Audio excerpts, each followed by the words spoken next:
Tengo el inmenso honor y placer de presentar a nuestro último expositor de hoy, que es Diego Pérez Lozano.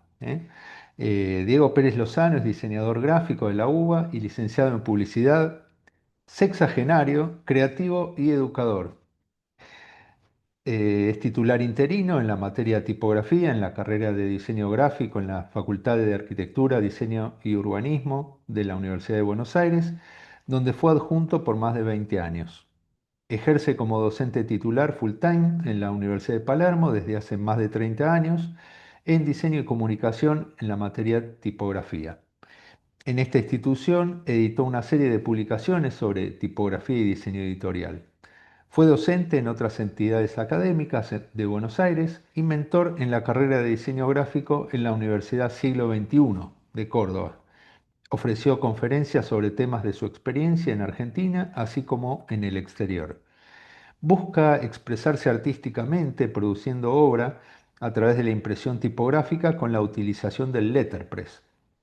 Recibió el Premio Diente a la Creatividad Argentina en diseño editorial otorgado por el Círculo de Creativos Argentinos, además de presentarse en la Expo Ferial organizada por la Universidad Nacional de las Artes. Formó parte activa de la industria gráfica, desarrollándose durante casi 10 años en el departamento de diseño de una importante marca nacional de juguetes, en la conformación de envases, diseño de producto y comunicación integral. Se presenta como un motivador de las nuevas generaciones de estudiantes en las carreras de diseño, mientras observa reflexivo los cambios que la vida le presenta. Qué buena descripción. Y doy fe de esto, porque Diego, entre otras cosas, además de saber mucho de tipografía y de su métier, de letterpress y de todo lo que hace, es un gran motivador, ¿no? Y esto es algo que cualquiera que haya cursado con Diego lo sabe perfectamente.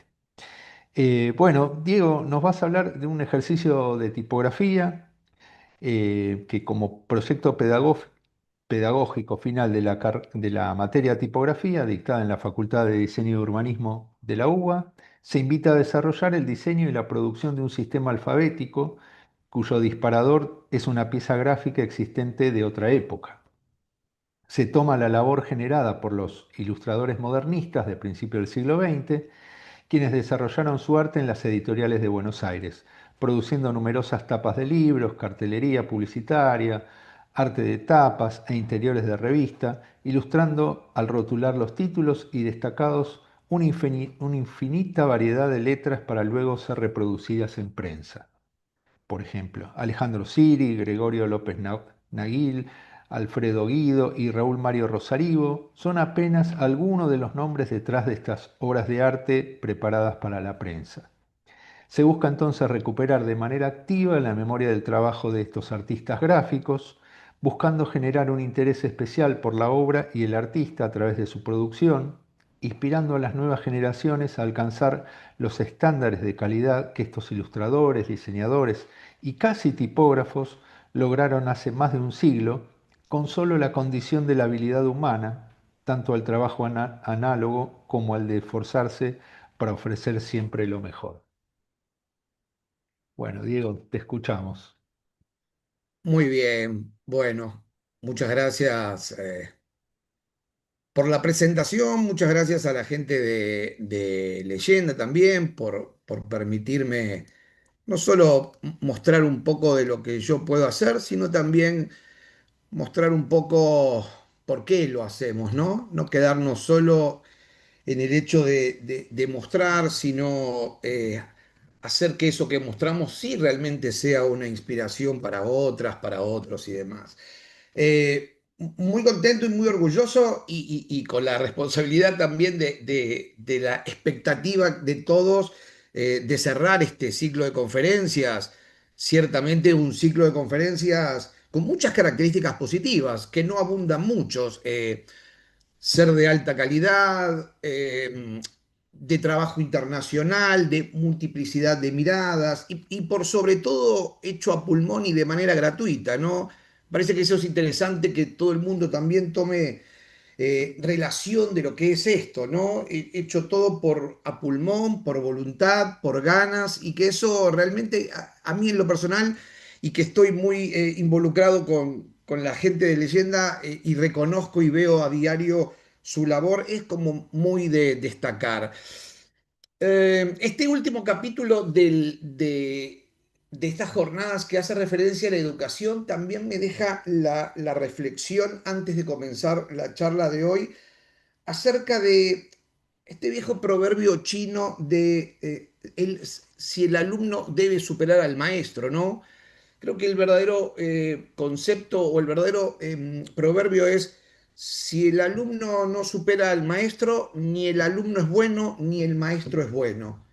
Y eso es interesante porque no vengo yo hoy a contarles acerca del trabajo gráfico de quien habla, sino del valor de la educación y de cómo esto luego se vive de esa manera, ¿no? Con ese grado de gratitud que muchos alumnos nos ofrecen a nosotros y también con ese difícil manejo del ego, ¿no? Acerca de que yo comencé siendo un alumno y ahora que soy alguien, soy muy superior.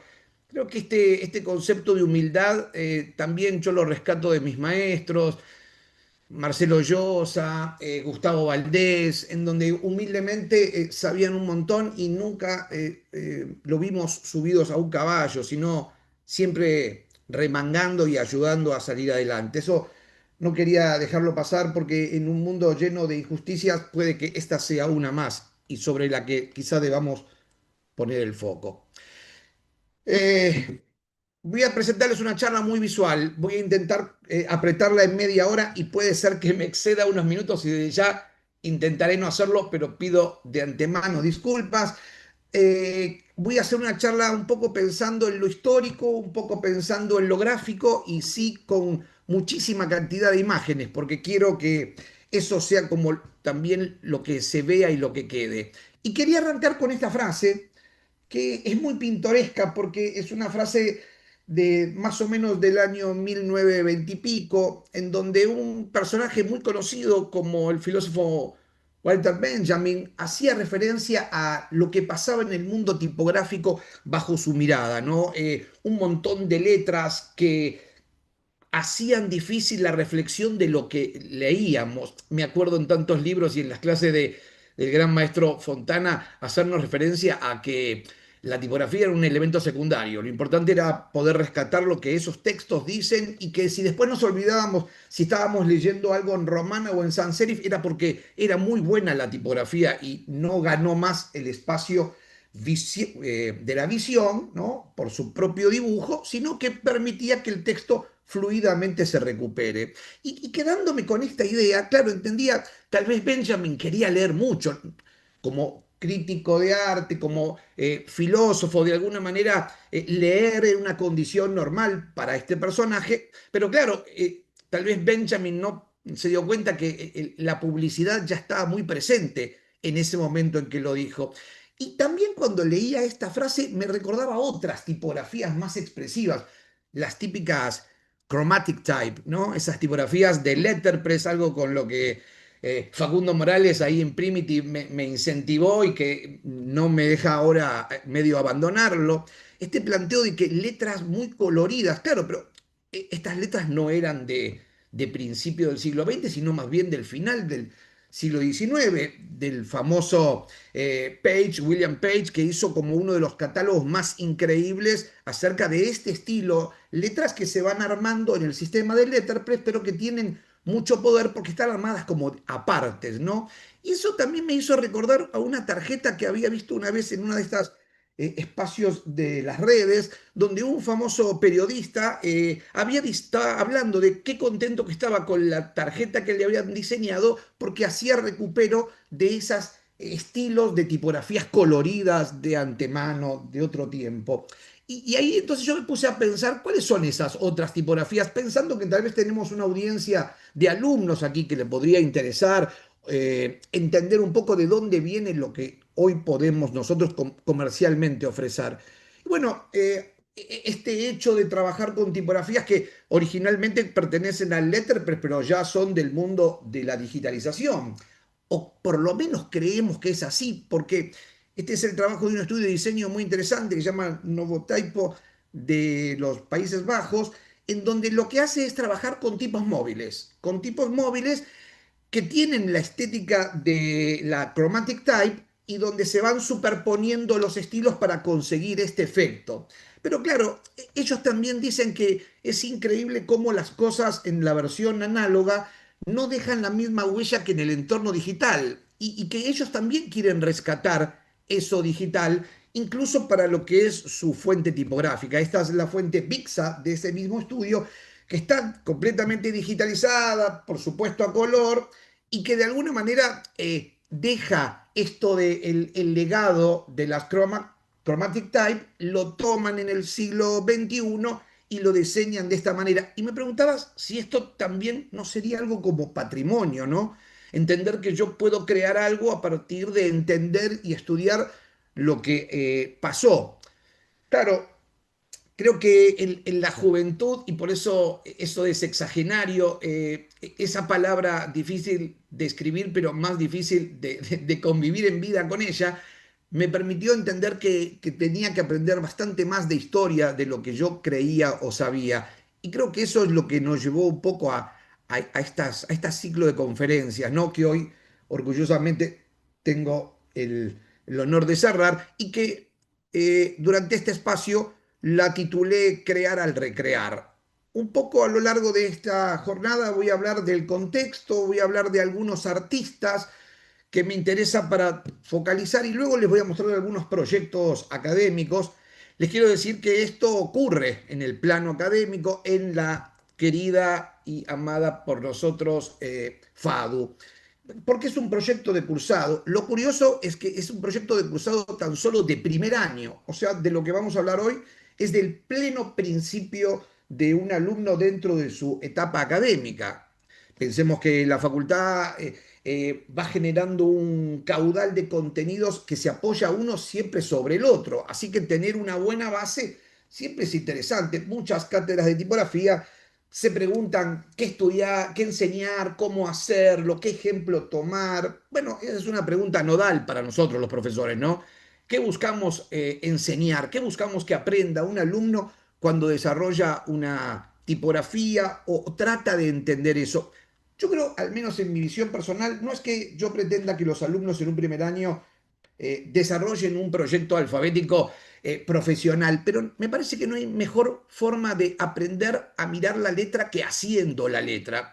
Así que aún con las limitaciones propias del primer año, aún con lo que implica cursar como los alumnos hoy, 5 o 6 materias por año, una locura, pero bueno, esa vivencia de que hay que ser todo rápido y que tengo que terminar rápido, no me deja ver un poco lo importante, ¿no? Esto pasa mucho. Hoy lo urgente casi le gana a lo importante y eso va a estar complicado si lo seguimos pensando de ese modo. Nosotros buscamos que los alumnos desarrollen la construcción de un sistema, entendiendo que a partir de algunos parámetros deben repetirlos para que ese sistema gráfico sea sólido. Y muchas veces buscamos disparadores, es decir, bueno, ¿qué pueden hacer los alumnos? Nosotros tuvimos muchos proyectos, el profesor Jorge Gaito, titular de esta materia, me dejó como a cargo de ese primer año y bueno, este año se jubiló y ahora tengo como la responsabilidad de ir adelante, llevar adelante esa materia y elegir ejercicios siempre es algo que me entusiasma. ¿Cómo va a ser el ejercicio? Bueno, pensando en que hay ejemplos, tal vez de obras artísticas, ¿no podríamos recrear algo de esa obra artística? Sí, a lo largo de la historia de la humanidad a partir de alguna pieza gráfica donde hay tipografía, generalmente siempre alguien toma eso como un disparador para generar su propio proyecto. Hay de toda índole, porque si hay algo que decir es que la cultura de la letra es realmente larga y vasta, y hay algunos personajes particulares. Yo soy muy fan de Fortunato de Pero para la época en la que hizo todo. Me acuerdo de alumnos y profesionales que trabajaron desarrollando también algunas tipografías para empresas semejantes a estas, y ese va a ser para mí el primer puntapié. Es decir, ¿dónde nacen los proyectos para que los profesionales desarrollen ideas? No quiero olvidarme nunca que estoy en plano de docente, ¿no? En que un alumno no sé cómo cree que las ideas llegan a su cabeza. Si tiene que hacerse algo, recibir la inspiración divina, dar la vuelta al perro, ¿qué es lo que tiene que hacer? Yo creo que no, yo creo que tiene que mirar un poco por el espejito retrovisor y saber mirar. Creo que una de las características de saber mirar es lo primero que habría que aprender en una carrera de cultura visual. Y yo voy a intentar hacer eso. Vamos a poner el foco específicamente en algo, en un material y en una época especial. Y quería leer una frase de Deborah White, que es la jefa del Departamento de Grabados y Libros Ilustrados del MoMA, que dice, el papel que desempeñó el arte de tapa de los libros no ha recibido aún la suficiente atención que merece. Es decir, que hay alguien que está poniendo el foco en qué pasó con la tapa de los libros en esta época que tal vez estamos muy centrados en la escultura, en la pintura, en la media art y no podemos recuperar algo de ese material. Bueno, lo que les invito en el transcurso que vamos a hacer, en el pequeño viaje que vamos a hacer por estos minutos, es que pongamos el foco en eso, en un país distinto, lamentablemente al que hoy tenemos, un país diferente, un país potencia, tal vez celebrando centenarios, que no es poco, y que dio cabida a artistas realmente espeluznantemente buenos. No solo desde la autoría de la narrativa que los libros decían, sino también de los propios ilustradores que esos hacían, ¿no? Es como tener este libro de la mano de, escrito por Oliverio Girondo, graficado por Spilimbergo y además editado por la editorial Sur, que es como una de las perlitas que nosotros no debemos dejar en el olvido.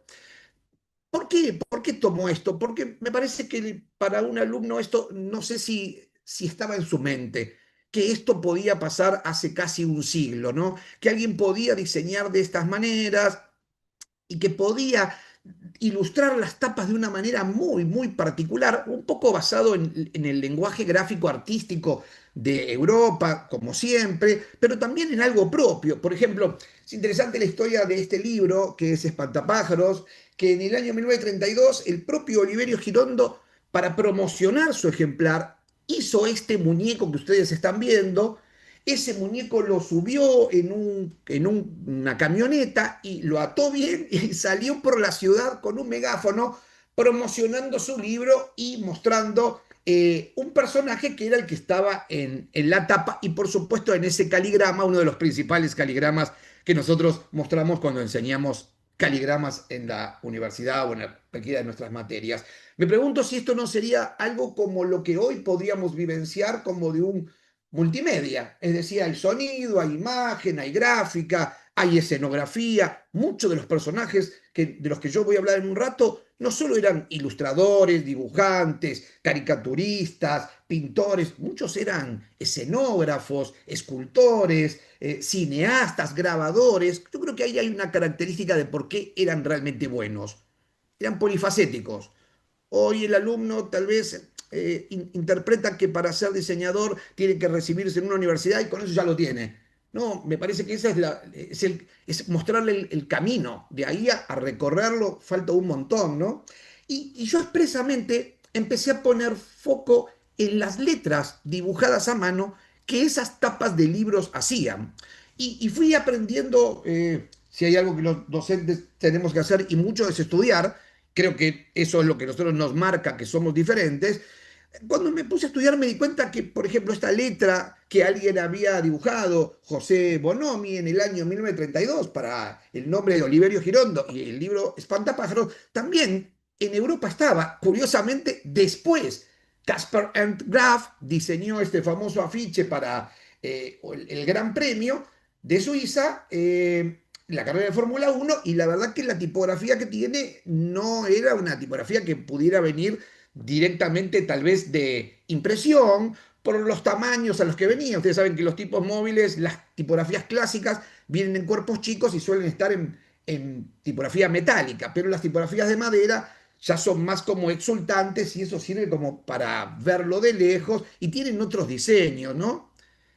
Eso me llevó a pensar que había como cierto criterio de vanguardia disruptiva que yo no estaba viendo, se me estaba escapando, y que mi materia, que tiene que ver con tipografía, podía aprovechar a partir de lo que es el dibujo de las letras.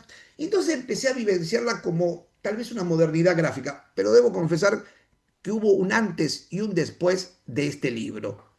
Me acuerdo ir por la calle Corrientes con mi familia un día de fin de semana, creo que primaveral, en un atardecer de fin de semana, y ver, creo que era librería Gandhi, este libro en la tapa. Chau, qué libro buenísimo, libros argentinos, mirá las tapas que tiene, mirá las tipografías que tiene. Me acuerdo que el precio era despampanantemente alto, así que ese momento no lo compré.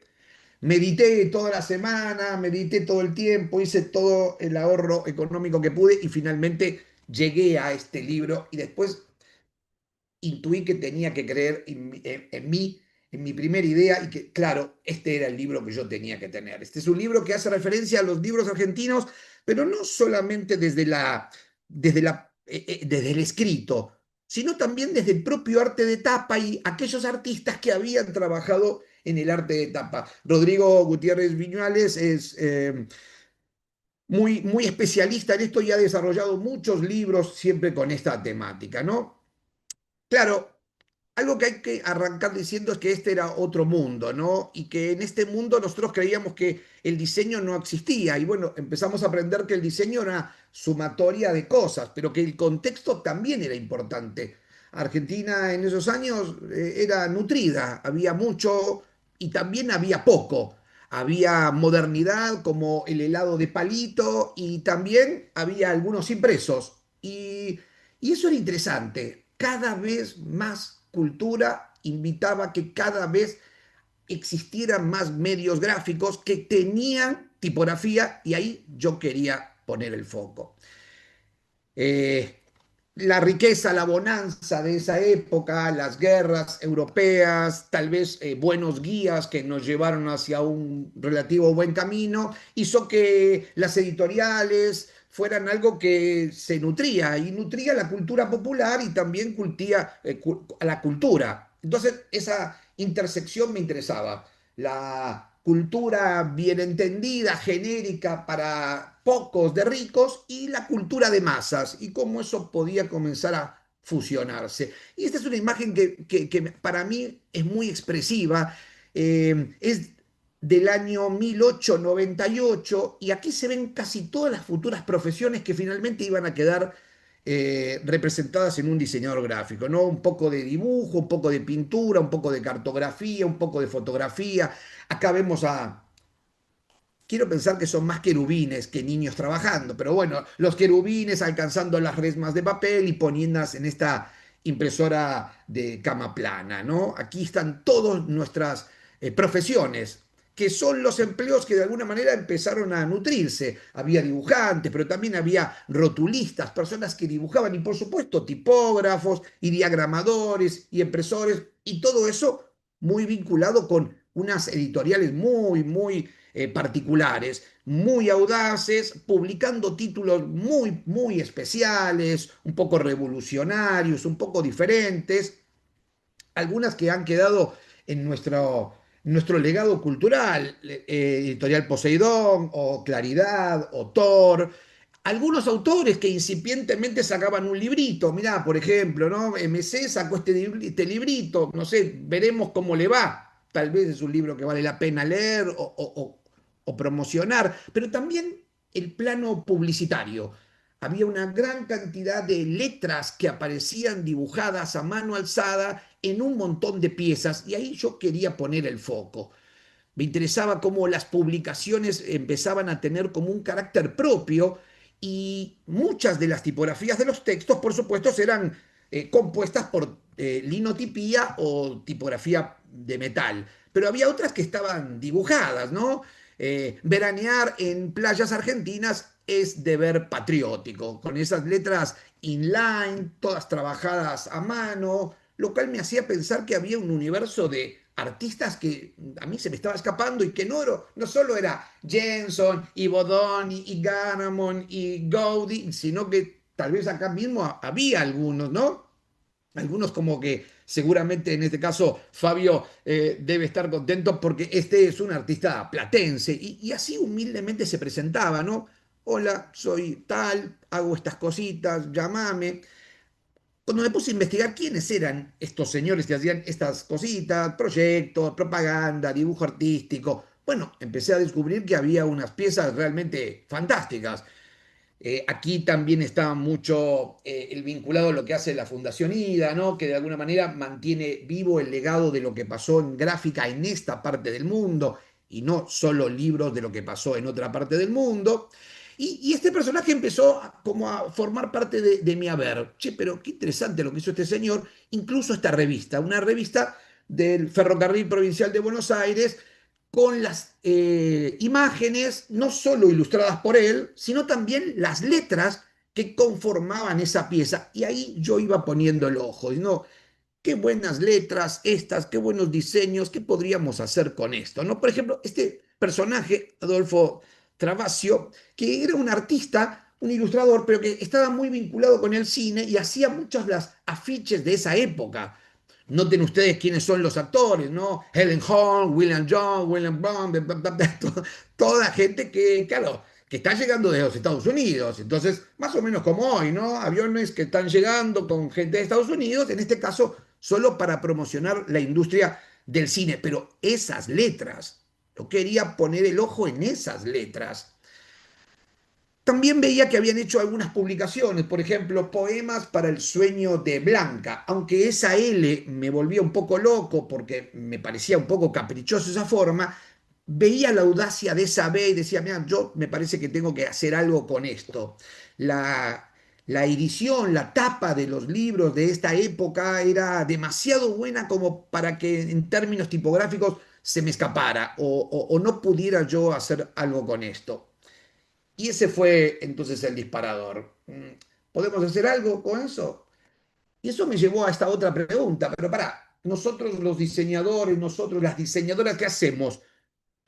¿Creamos? ¿Somos una divinidad? ¿Somos un dios que creamos? ¿O recreamos lo que existe? Y yo creo que es una dualidad. Yo creo que creamos y también recreamos. Claro, es importante contextualizar guerras, escuelas de arte en Europa que son diezmadas por esas batallas un poco caprichosas y un poco inútiles, que paradójicamente nos hicieron un bien. No solo porque le vendíamos insumos y granos para que ellos pudieran comer en esa época, sino porque también nos trajimos a partir de la inmigración a esos artistas. Claro, esos artistas que estaban muy, muy vinculados con las corrientes artísticas, pero que también que generaban las transformaciones, porque esos artistas fueron nutriéndose, como te contaba, un poco de todo, ¿no? Ese contexto también tenía que ver con quiénes nos guiaban. Siempre es importante tener en cuenta quién nos guía. No alcanza con que seamos buenos. Tenemos que ser buenos y organizados, porque si no somos organizados, alguien va a aprovechar nuestra desorganización. Entonces, esa semejanza que presentaba el artista de Argentina con el europeo hizo que los europeos vieran que acá también se podía hacer algo y aquí vinieron, ¿no? Me acuerdo de esta frase de Bernie, mostrar la pobreza del pueblo para ganar el aplauso de los ricos y la incapacidad de poder cambiar mi lenguaje por el valor de los materiales o por el comitente. Entonces a los artistas se les hacía muy difícil en la obra pictórica romper los cánones establecidos, probar locuras, soltarse.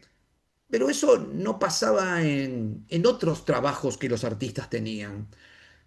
Los artistas empezaron a ocupar el espacio de los que hoy nosotros somos los diseñadores, es decir, alguien tenía que saber editar, alguien tenía que tener criterio gráfico, alguien tenía que tener una buena mano para poder dibujar. Y eso apareció mucho en las publicaciones de primera era del siglo XX, por ejemplo, con algunas revistas, ¿no? Esta revista de Caras y Caretas del año 1903 me da, pensando en que las elecciones están próximas, pensaba lo que dice la historieta, ¿no?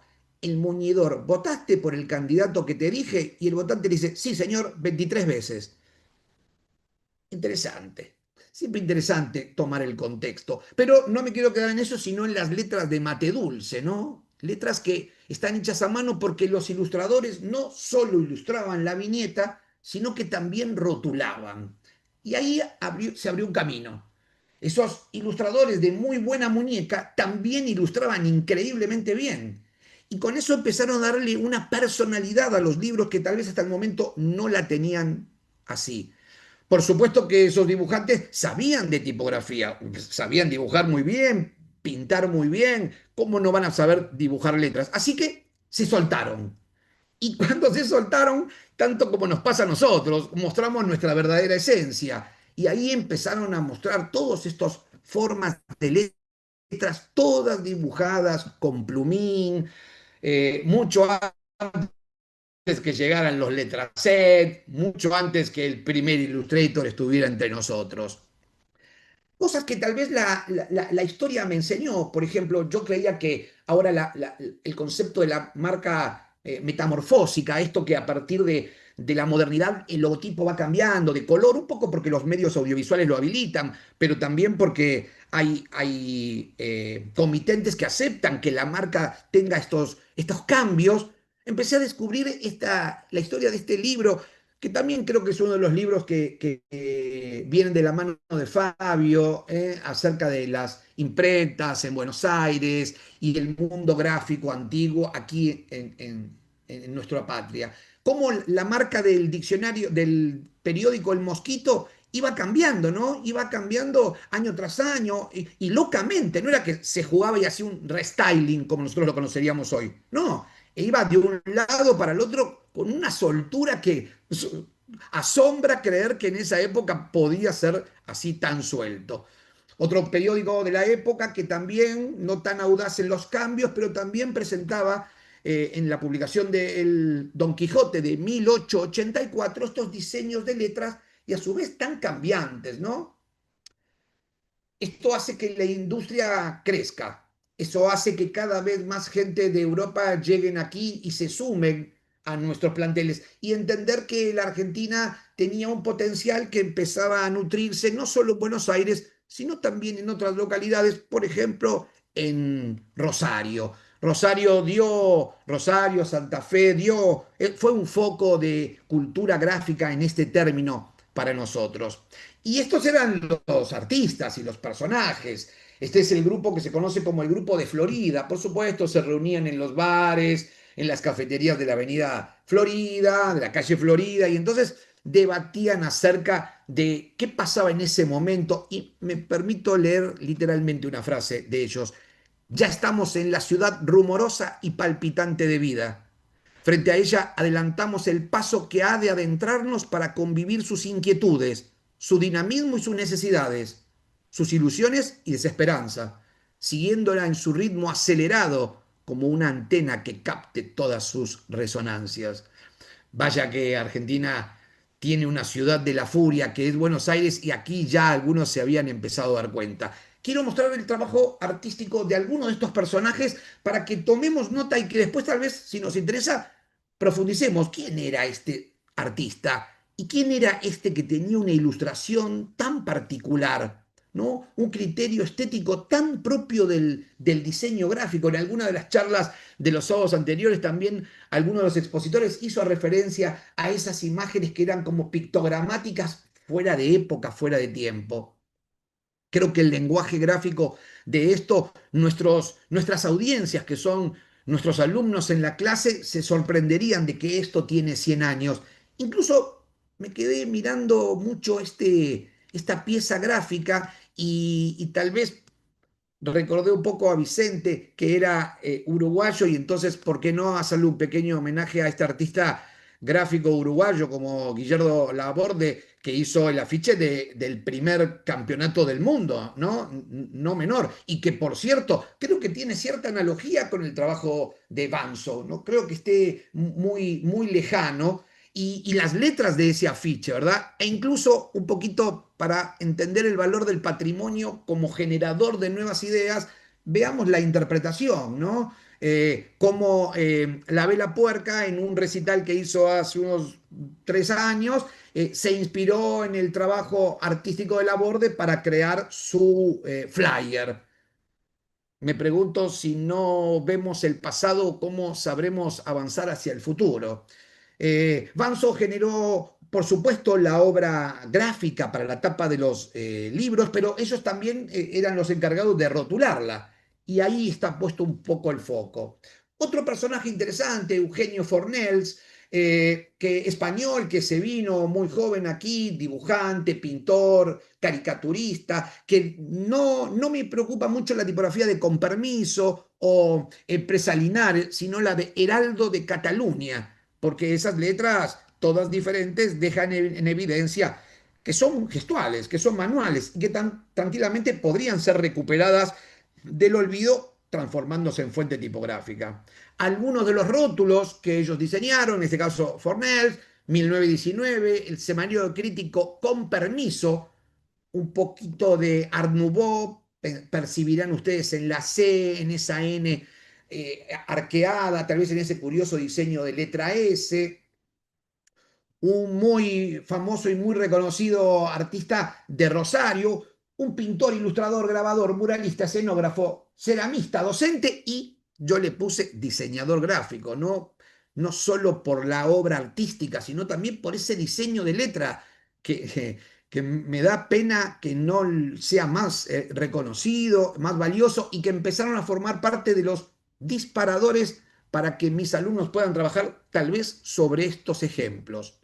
El trabajo de Guío fuera del territorio nacional, en este caso en la hermana República de Bolivia, creando la tapa de este libro de Adolfo Otero, conocido más como No lo veas, cuestión de ambiente, en donde realmente el diseño de la letra, no sé, me parece futurista. Veo la letra de la palabra ambiente y me sorprende que tenga 100 años. Creo que los alumnos, cuando les mostramos los trabajos de Bauhaus, recién ahí caen que la modernidad no es moderna, sino que está anclada en la historia.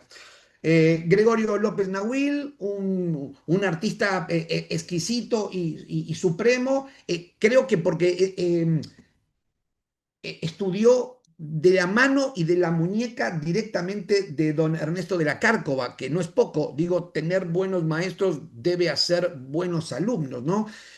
No solo en el grafismo, sino también en el tipo de dibujo. Y cuando hacía esta presentación, investigaba para armar las imágenes, me encantó encontrar esta, que la tuve que buscar porque me costó un montón, el libro hacía referencia de este afiche y me daba gracia que estuviera Mirta Legrand también, ¿no? Porque desde 1944 yo hoy prendo la tele y la sigo teniendo, bueno, la casta Susana y no solo la ilustración tipográfica, sino hasta qué personajes, ¿no? Ahí. Atento al dominio masculino a partir de lo que también hoy comentó Camila y lo que se charló en semanas y episodios anteriores, intenté ir a la búsqueda de representantes femeninos en el mundo de la tipografía y bueno, ustedes bien sabrán que al parecer este no era un espacio muy de mucho apego para ellas. Por supuesto que todos recordamos a Greta Stern en la revista Idilio, presentando sus fotos como collage alocados, bueno, viniendo de la escuela Bauhaus. Aquí tenemos a Nora Borges, una de las pocas que pude encontrar, pintora, ilustradora, crítica de arte y tal vez solo conocida porque era la hermana de Jorge Luis Borges, ¿no? No solo con las ilustraciones, sino también esa extraña decisión de cómo generar esa letra estilo stencil, ¿no? Medio cortada. Me alegró, por supuesto, tenía que venir de la mano de alguien como nuestro moderador que pudiera poner en valor a este apellido. Hace poco leía que la Fundación Gutenberg llamó a su biblioteca Raúl Mario Rosarivo en honor a este tremendo personaje. Creo que si bien la obra de Rosarivo, que directamente, aún siendo un pintor, un ilustrador, un bibliófilo, por sobre todo creo que fue un tipógrafo y un estudioso del mundo de la tipografía. Creo que es uno de los principales estudiosos en Argentina de la Biblia de Gutenberg para entender su proporción. Él mismo luego definió unas proporciones editoriales y creo que todo lo puso en este libro. Mm, Tuve la suerte de poder conseguirme este libro en ese lugar increíble que se llama Mercado Libre, que nadie sabe lo que tiene y nadie sabe cuánto vale. Así que creo que me compré este libro por el valor de un vino de medio pelo y no podía creerlo cuando lo conseguí, lo buscaba hace mucho tiempo. Este es el libro que se presenta en el segundo Congreso Nacional de las Artes Gráficas acá en Buenos Aires en el 64 y es el gran libro de Rosarivo. Es el libro que finalmente, no solo por toda su obra, sino porque acá está todo compendiado su pensamiento y de igual. Eh, Pensaba, mirá este libro para los americanos, ¿no? Si lo hubiesen racionalizado en 1935, Rosarivo haciendo la tapa de un presidente negro americano. Recordemos lo que es el criterio de razas para los americanos y este libro habrá sido todo un impacto. Luego, por suerte, Obama se encargó de mostrar la realidad. Otros personajes particulares, un grabador, Luis Macaya, un español, un ilustrador, pero que le gustaba mucho el trabajo de la xilografía en madera, ¿no? Y entonces no solo ilustra la tapa con este motivo precolombino, sino también las letras y le deja esa impureza a la letra. Ese rasgo de no solo que está mal hecho, los grosores de bastones no están parejos, sino que se ve el fondo. Se ve el fondo porque con la gubia no terminé de desbastar la madera y cuando lo entinté me quedó eso. ¿Cuánto le cuesta a los alumnos entender que tal vez en el proceso creativo no hay errores, sino que hay evoluciones? ¿Cuánto le cuesta a nuestros alumnos entender que tal vez no son defectos, sino que son características? Creo que de eso también se encarga la educación del diseño gráfico. Específicamente, Macaya tenía una predilección por este estilo de letra muy afilada, muy puntiaguda, muy geometrizada, aún hecho a mano, no geometrizada con prolijidad. Y creo que no es imposible pensarlo en gótica textura, porque la verdad que gótica textura es una fuente que casi no trabaja con curvas y que el ángulo está tan presente como las anteriores que hacía. Aquí queda el espacio de Alejandro Sirio, un importante artista que hace poco fuimos a una exposición que creo todavía, no sé si todavía estará aquí en Buenos Aires, y que mostraba la calidad de trabajo y la pluma de Sirio, ¿no? Un personaje no tan conocido por nosotros y que creo que es nuestro trabajo ponerlo en valor. A mí me vuelve loco la tapa de este libro, La Asamblea de la Boardilla de Alberto Gerchuno, en donde el diseño de la B, por ejemplo, se toma una licencia, no sé, que me costaría mucho aceptarla, ¿no? Tal vez ahora que sé que existe, bueno, yo me puedo animar a hacerlo, o ese diseño de R, ya sé que trae problemas de interletra, pero qué inolvidable se transforma ese dibujo.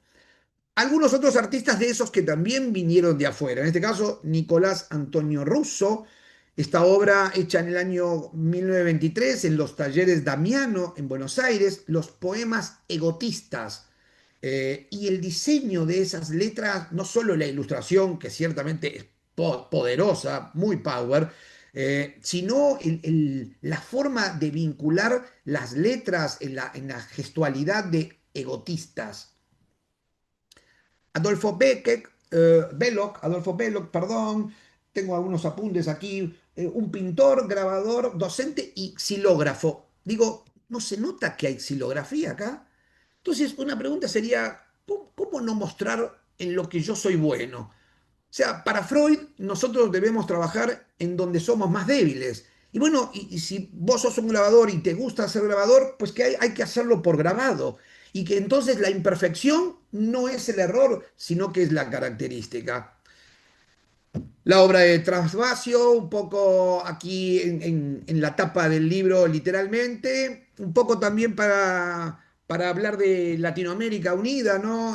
Juan Hoffman, este libro Troquel de Fuego, con una tipografía audaz, aún siendo versalita, unos trazos bastante extraños y libres.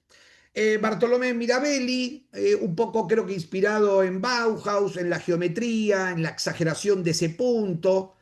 Aquí trabajando en una revista que tuvo varios años, que tuvo distintas carátulas, distintas marcas, la revista Megáfono, con unas letras todas dibujadas, aún en esa imperfección hay un criterio acertado.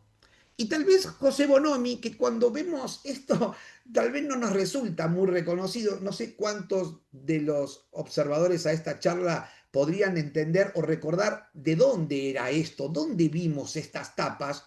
Y creo que, claro, son las famosas tapas de la edición del Séptimo Círculo, ¿sí? Esas historias novelescas de ficción, de espionaje, donde de alguna manera la característica gráfica le dio una identidad. Qué interesante esta palabra para todos nosotros, ¿verdad? Una identidad gráfica. Si eso no es lo que enseñamos nosotros, no tengo bien presente qué es lo que tenemos que enseñar entonces. De Bonomi también me voy a quedar con unos dibujos de letras particulares, estas letras ordenadas ordenadas en este, en este arco de medio punto, pero también ilustradas, ¿no? Con un criterio medio art déco. Estas letras ilustradas con curiosa forma de montaña, yo creo que haya sido semantizado, pero no puedo dejar de ver esas A montañosas y esta obra de la que ya hice referencia, de El espantapájaros. También tomamos algunas piezas de algunos libros que hacían referencia a la cultura gráfica argentina pasada. Hace poco apareció un libro de Andrea Gergich y no me acuerdo el otro autor, creo que es un belga, que sacaron todo un libro sobre el diseño de una época. Creo que hay que ir a buscar un poco ahí porque hay demasiado material. Estas son papel carta, poca y sencillamente formularios de recibos, remitos, facturas y que en su acto de marca presentan unas tipografías dibujadas que la verdad que me dieron un poco pena de perderla. Y entonces sí podemos adentrarnos a la tercera etapa de esta pequeña charla, ¿no? ¿Qué pasa en las aulas? ¿Qué podemos hacer nosotros en las aulas? Algo así como lo que planteaba Juan, ¿no? Hasta dónde no tenemos que olvidar ni tomar como que como existen, no pongo foco de atención en eso, ¿no? En el patrimonio. Creo que esto es parte de patrimonio y nuestros alumnos de primer año empezaron a trabajar en esto, en el dibujo recuperado de esas letras. Ese es el proyecto que alcanza el plano académico. Y esta es la 201, una especie como de nuestro segundo hogar, desde hace creo que 25 años, siempre cambiando los docentes, con un montón de docentes que pasaron por nuestras aulas, apellidos ilustres, hoy también y famosos desconocidos.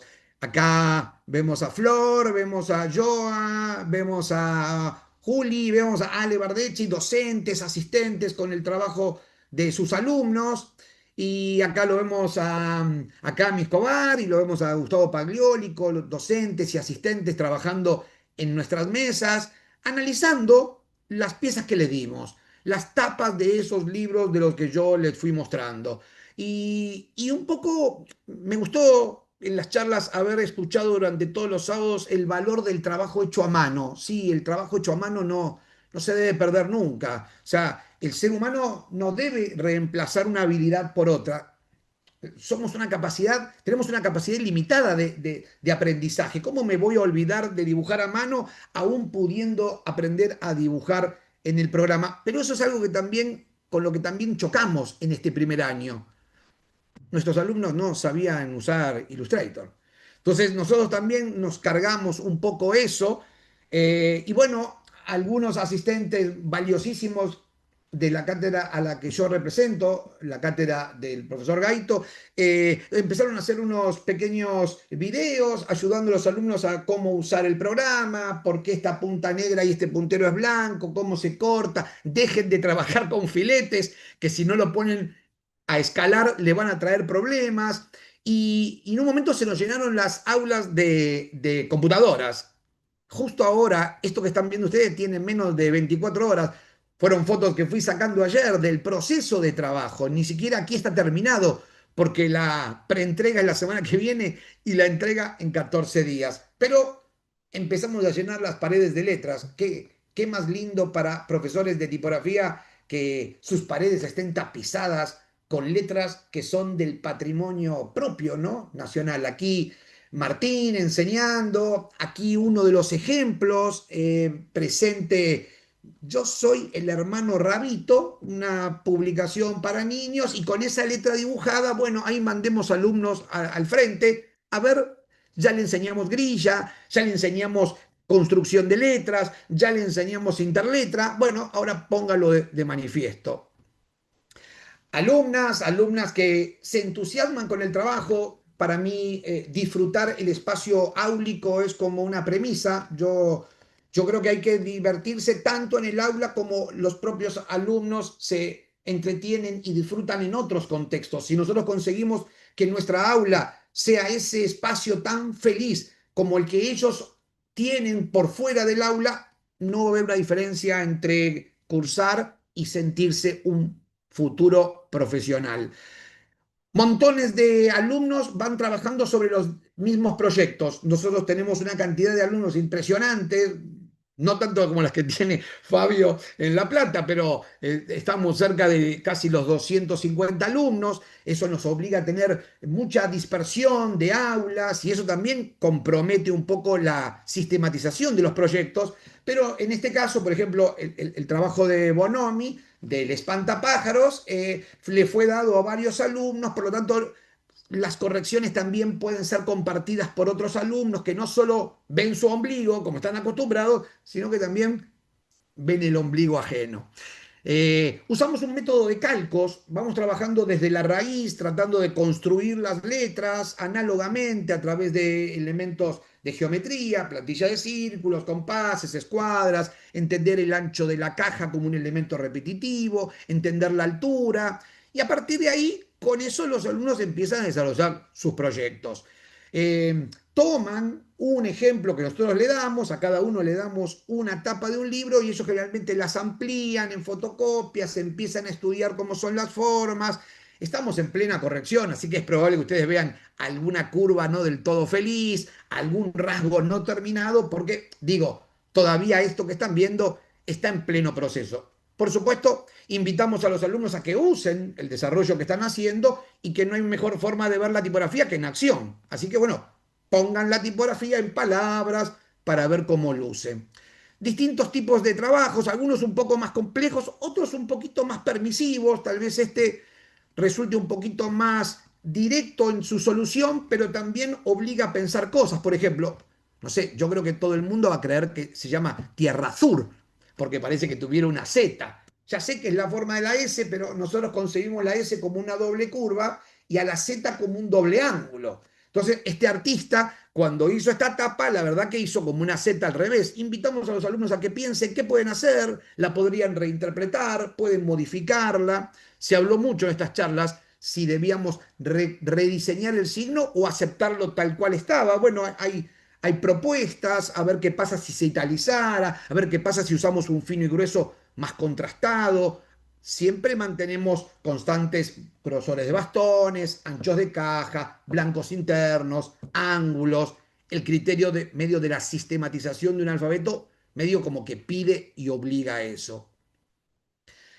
Algunos proyectos que se van haciendo poco a poco, los alumnos empiezan a construir la letra en línea, luego le agregan volumen, o sea, grosor, perdón, luego la pintan y finalmente la van digitalizando con todas sus incapacidades naturales y con toda esa juventud envidiable comienzan a desarrollar los proyectos y bueno, algunos toman categoría, ¿no? Por ejemplo, nos cuesta mucho que lean los apuntes, nuestros jóvenes leen los celulares, ya no somos enemigos de los celulares, ya convivimos bien con los celulares en las aulas. Más me preocupa cuando tienen que dibujar góticas y miran el celular, porque a veces tienen que tocarlo porque se les apaga. Miren, chicos, bueno, tampoco se puede ir en contra de la corriente. Algunos proyectos no solo salen de las tapas de libros, me entusiasmó mucho este, la historia de los cigarrillos París, una historia muy particular de un español que vino escapando de la pobreza con una mano delante y una mano atrás, pero que había trabajado en una fábrica de cigarrillos. Así que vino a crear sus cigarrillos aquí. Y cuando creó sus cigarrillos aquí, abrió un concurso para que se pueda hacer el afiche de la marca de cigarrillos y este es uno de los que ganó. Este es el segundo concurso, el del año 1901, creo que es. Es una tipografía, por supuesto, súper Art Nouveau, donde los alumnos empiezan solo con esas 5 letras a buscar un poco cómo sería el programa gráfico, dónde están los gruesos, dónde están los finos, dónde deberían estar esas curvas, cómo hacer para que la letra se la reconozca como sistema y también en su unidad.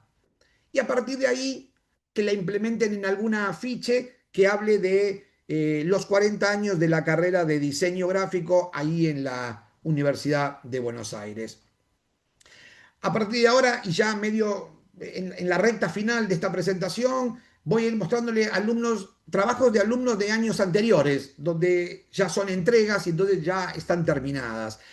Aquí la alumna se encontró con un gran problema porque Sirio, que es el que diseñó esta pieza, esta tapa de libro, fue cambiando los anchos de caja todo el tiempo. Entonces, claro, la alumna cuando tuvo que decidir, tuvo que pensar, ¿qué hago? ¿Uso el ancho de caja angosto, el ancho, el medio? Bueno, ayudamos a los alumnos a que entiendan que el diseño es también, como en la vida misma, tomar decisiones. Que yo me puedo equivocar en la decisión que tome, pero soy un humano, es mi condición equivocarme y también aprender de mis errores en el aula o en la vida misma. No vivo sin pensar que me puedo equivocar y que puedo aprender de ese error. De alguna manera, ahora también Julie, acá, hoy parte de leyenda, hoy también del otro lado del aula, mostrando lo que hizo como fue alumna y seguramente verá algunos errores que están presentes aquí, pero bueno, en ese momento era muy difícil resolverlo, así que creo que lo hizo bien. El trabajo de Flor Frega, asistente nuestra durante un tiempo, y después como era muy buena, por supuesto, el medio se la chupó y se fue a trabajar y no nos acompañó mucho. Para nosotros los profesores nos cuesta mucho conseguir personal, la facultad paga poco, no le paga a los asistentes, no le da ni siquiera un viático, entonces mantener un plantel docente para enseñarle a 250 alumnos es complicado, pero notamos que los docentes lo hacen muy bien y siempre va un agradecimiento para ellos por mantener la vara bien alta, ¿no? La calidad de los trazos, creo que da un buen producto final. Flor trabajó mucho, hizo unas aplicaciones, generó una sutil símil etiqueta y hasta la tiró ahí en el mockup para que todos en el aula dijéramos, uy, qué lindo. Vieron, porque como vende el mockup es fabuloso. Un estilo parecido, la alumna trabajó con una sombra que también el modelo original puede o no tener, generó todas las variantes con sombra, con ornamento y seca. A partir de este recibo de Iturrat, esta alumna desarrolla toda la fuente y creo yo con bastante acierto. Por supuesto que todos sabrán disculpar la calidad final, porque este es un trabajo de primer año. Creo que podría la alumna, una vez que egresa, terminarlo para entender qué valioso fue su comienzo y qué bueno puede terminar siendo cuando lo termine.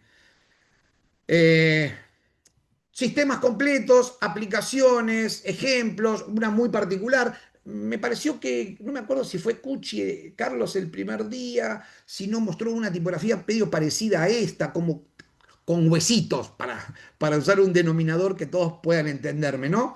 Y una fuente que no sé si es linda o fea, y no sé si esa G no es muy C, pero que no quiero que se olvide. Y como no quiero que se olvide, creo que puede entrar como ejercicio académico, aún con su decoración y aún con sus imperfecciones, creo que es noble. Eh, Aquí la tenemos de la mano de Joa, ahora también parte de leyenda y también docente de la cátedra, parte del plantel que me acompaña, por suerte, hace mucho tiempo, con sus aplicaciones y una alumna que se quedó con este detalle de las sombritas y que esos diferentes tamaños hicieron una pieza bonita. Algunas algunos libres, muy ilustradas, muy propias de esa época, el trazo manual, el plumín y todos los trabajos de una entrega, todas puestas listas para corregir ahora en este final de mi exposición. Flyers, las láminas del alfabeto, tal vez algunos impresos, algunas piezas comerciales. En definitiva, y como para cerrar, agradeciéndoles su atención, si es que la tuvieron, y perdón si hablé muy rápido, pero tenía muchas imágenes. Creo que es importante que nosotros entendamos para nosotros y para muchas otros entornos y contextos el valor de lo que pasó, específicamente en estas jornadas de charla, lo que se llama el registro patrimonial, ¿no? Porque no es que solo habla de la letra, creo que habla de nosotros, habla de toda nuestra historia y va conectado con cómo fuimos, con cómo pensamos, con qué tecnología teníamos y también como seres humanos ahora en la obligación casi de evitar que se pierda. Por eso, aprender a enseñarlas, ¿no? No es fácil aprender a enseñar y lleva un tiempo de maduración, un tiempo de predisposición y un tiempo de preparación. Algunas de los espacios donde recuperé información para esta charla y espero que les haya gustado. Muchas gracias a todos. Bueno, muchas gracias, Diego. Bueno, cuántas historias, ¿eh? Cuántas historias, cuántas imágenes, cuánta reflexión, cuánto todo. Impresionante. Y esto que vos decías, ¿no? Rescatar a estos artistas, diseñadores, rotulistas, impresionantes que rescatar parte de la historia y rescatar cultura, rescatar a una parte de nosotros mismos, ¿no? También. Eh, bueno, tenemos algunos comentarios. A ver, Fabio empieza, eh, bueno, diciendo qué maravilla saber que transitamos el mismo camino para la educación tipográfica. Bueno, genio Diego, vamos Diego. Hay toda una hinchada acá impresionante. Dale, dale Diego. Confirmo que es motivador. Totalmente de acuerdo, docente súper motivador. Me encantan las teóricas de Diego, apasiona su manera de expresarse, su entrega y entusiasmo por la tipografía. Aguante la universidad pública. ¿Mm? Qué genio Diego. Lo realizado a mano es muy importante para que los estudiantes entiendan lo que están haciendo. Muy bueno, impecable Diego. Parece enorme, placer enorme escucharte. Hipnótico Diego. No terminamos el cuatrimestre y ya quiero volver en el tiempo para cursarla de nuevo, ¿eh? Y siguen. Bueno, hay algunas preguntas también. Tenemos una acá. A ver, este profesor no deja de sorprenderme con el contenido que brinda. Como cierre, queda como anillo al dedo. ¿Cómo alimenta su creatividad y curiosidad? Pregúntenle a mi familia, no sé, cómo me aguanta y a ver qué hago. Yo creo que es importante poner el foco en nuestros hijos. Es importante entender y tratar de llevarlos hacia un lado donde ellos puedan tener su caudal creativo y su interés puesto en algo. Yo creo que en lo personal no ocurrió así. No pude fomentar mis placeres y mis gustos cuando fui guiado por mi familia y entonces yo creo que me considero un self-made man, es decir, un hombre creado a sí mismo aún rompiendo todas las normas y los códigos y aceptaciones y prohibiciones posibles. Creo que ser inquieto es importante. Creo que aceptar que uno no sabe un montón de cosas es malo en un montón de cosas, pero que puede dejar de serlo si se interesa en eso. Yo conocía la tipografía desde años de enseñarla y nunca había hecho nada en letterpress hasta que, bueno, alguien me invitó por primera vez a ir a esa imprenta y luego formé parte y luego descubrí otro mundo en el que hoy yo todavía soy feliz y mantengo con mi pequeño taller de letterpress. Yo ahí todo lo que no puedo hacer en el aula, quizá lo hago ahí. Yo creo que la motivación, no creo, me gusta ser un referente de la motivación, tal vez porque no pude conseguirlo cuando lo necesité y entonces yo oficio de eso para aquel que no pueda tenerlo, lo consiga. Sé lo que son los hogares que no incentivan la mirada diferente de los que ese hogar forman parte y a veces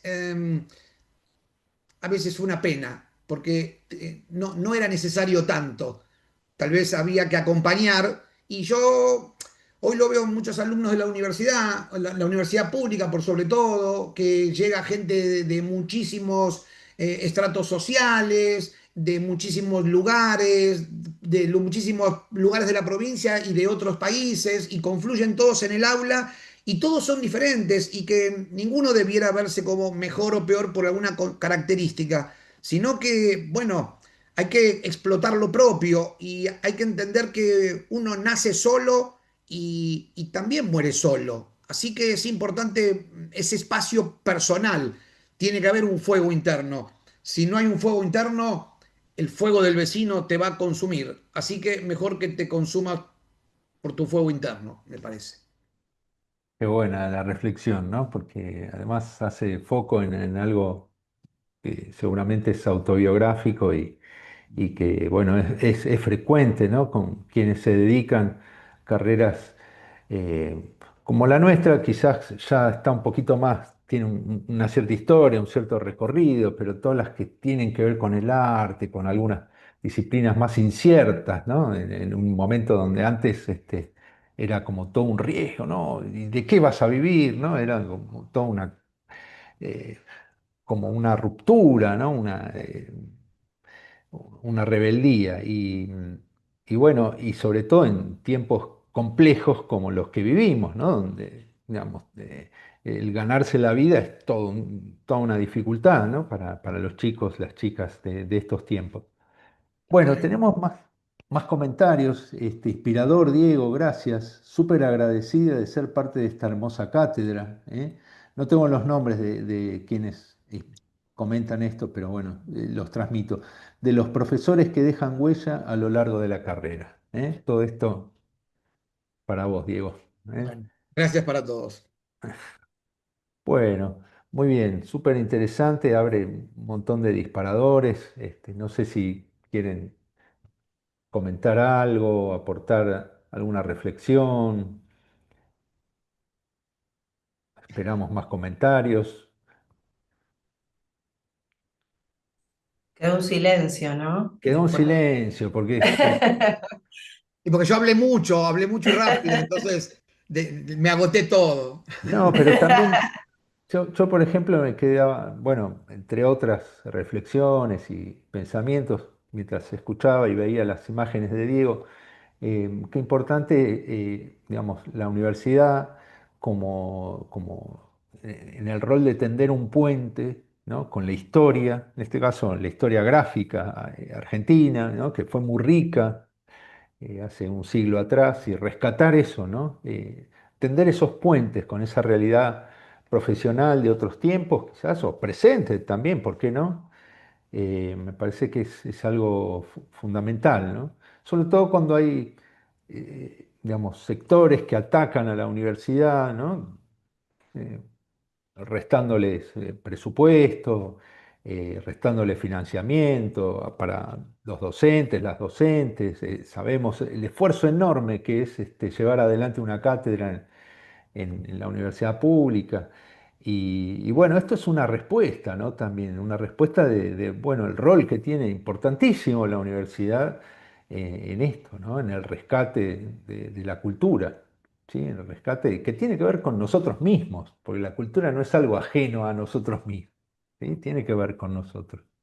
Siempre es raro, ¿no? Pensar cómo otras profesiones son más valiosas que la del enseñar, porque nadie sería profesional si no hubiera un docente que transmite con pasión y saberes lo necesario para volverse profesional. Es increíble cómo a lo largo de la historia, casi de la humanidad, o por lo menos en la Argentina marcada, el docente es como es visto como, no sé, como un personaje, un diente de un engranaje, no vale nada, ¿no? Pero si el diente de engranaje está roto, ese motor se rompe. Bueno, y si el docente acá se pierde y no se prepara y no se lo valora y se pierde, una vez que perdamos la educación, perdimos el rumbo. No vivimos para trabajar, vivimos para ser felices y el trabajar es uno de esos estadios. Trabajo porque soy feliz trabajando. Yo cada mañana que me levanto a dar clases desde hace 35 años y me quedan creo que 2 o 3 para jubilarme. O sea que también estoy preguntándome que, digo, mirá, yo voy contento porque si fuera triste esto no saldría bien, ¿no? Entonces, bueno, también esas son las cosas que nosotros debemos mostrarles a los jóvenes. Eh, Está esto, está este ciclo de conferencias, están los docentes, hay dos ponencias increíbles, ¿cómo no se las aprovecha? Bueno, deberíamos poner el foco en aprovechar más lo que tenemos y no tanto desear cosas que no tenemos. Un poco eso, Claro, ¿no? claro, y valorar lo propio, ¿no? Ojalá. Acá Fabio Ares aporta, colegas, necesitamos un manifiesto, así como tenía esta gente maravillosa, ¿no? Me imagino se refiere a los artistas, los diseñadores que mostrabas hace un ratito. El manifiesto de Pero, que viene con lata, lo imprimió arriba de lata y es un librito de lata hecho con tuercas, anillado, tremendo. Vamos a hacer algo así, Fabio, ¿eh? Vamos a cruzar Capital y Buenos Aires, vamos a organizar algo de eso, ¿cómo no? Y por Tenemos supuesto, que, Fabio, te lo hago extensivo acá. Este viernes quiero verte con nosotros allá en FADU, que tenemos preentrega, ¿eh? Y sé que siempre estás queriendo venir y esta es una buena oportunidad. Si podés coordinarlo, ya lo hago acá extensivo y a todos, por supuesto. Mirá, hablando del manifiesto, tenemos que, como ya lo Buenísimo. dije, tenemos que hacer un libro y ahí nuestro amigo Vicente creo que puede aportar un montón, un libro con todo lo que hicimos todos, me parece, y sumar también a todos a los reconstructores que no pudieron dar la charla en este evento porque no les cuadraban las fechas o tenían otros compromisos. Creo que hay que hacer algo más grande. claro que sí, ojalá se pueda plasmar. Bueno, maravilloso. Por mi parte, un placer. Agradezco a Leyenda, al equipo que estuvo siempre muy, muy al pie del cañón. Gracias a vos, Andy. Bueno, te cedo la palabra para el cierre o reflexiones finales o lo que quieras. Un placer haber estado presente en estas charlas. Parece que hay una pregunta en el chat, están diciendo las Ah, chicas. bueno, A dale, ver. dale. Sí, sí, sí, acaba de entrar. Otra pregunta para Diego. Volver a recrear estos espacios,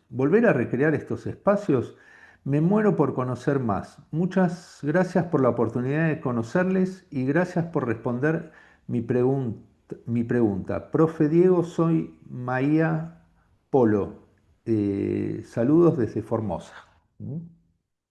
Bueno, gracias Maya por participar. Maya, perdón. Maya, gracias Maya. Y Leyenda responde si habrá segundas partes de este evento. Tal vez sí, no lo sé. Yo creo que sí, ahí depende de todos, ¿no? De Leyenda. Leyenda organiza, Fabio coorganiza y depende un poco de todos. Creo que va a dar para mucho más. Este fue el comienzo. Pero hay gente de otras partes, hay gente, mucha gente que nos escribió de Bolivia, por ejemplo, que estaban súper entusiasmados. Creo que también podemos incorporar más reconstructores de otros países. Bueno, gente que también la otra vez nos invitaba a ir a sus provincias. Bueno, creo que esto es como el principio y estaría bueno que nos inviten, que podamos conocernos, que podamos también intercambiar un poco más, que creo que esa fue la idea de cómo arrancó todo, ¿no? Bueno, no Excelente. sé si alguien más quiere decir algo antes de agradecer y cerrar.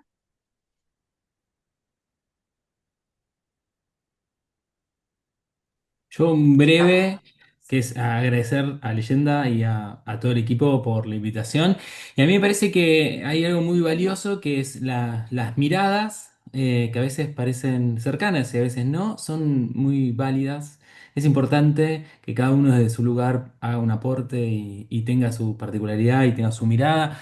Y el trabajo colectivo no es algo que quizás abunde demasiado, entonces eso requiere cierta generosidad del conocimiento. Entonces, para eso quiero agradecerlo.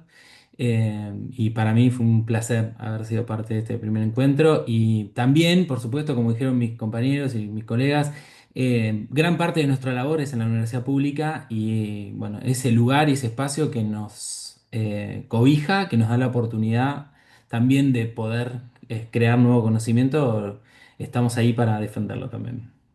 Y es obviamente que es uno de los pilares centrales, ¿no? En la sociedad argentina y bueno, gracias a eso estamos acá también.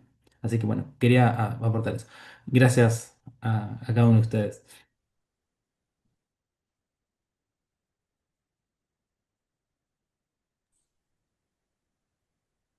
¿Cerramos? ¿Cerramos para el público? Bueno, gracias, ya les dije, gracias a todos, la verdad que se sumaron de todos lados.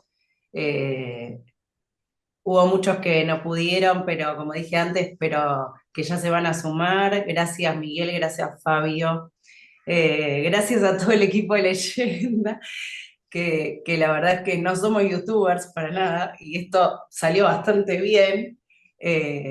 Gracias a todos también por difundir, eh, por sumarse, ¿sí? Cada sábado, porque bueno, fueron largos los sábados, para nosotros fueron muy largos, que estuvimos en todos, pero para la gente también que nos escuchó, y decirles que todo esto va a estar subido después en el canal cada sábado y también por charlita. Tenemos ahora unas semanas de edición, por eso va a estar subido entre la semana que viene y la próxima, ¿sí? Pero que van a estar porque recibimos un montón de mails, de mensajes por Instagram privados, públicos, y la gente quería verlos, la gente que se lo perdió o volver a verlos, incluso docentes que querían usarlos de material para pasarle a los alumnos, o sea que todo eso va a estar, ¿sí? Dennos unos días para que lo terminemos de armar, pero va a estar subido y, bueno, y lo van a poder ver las veces que quieran.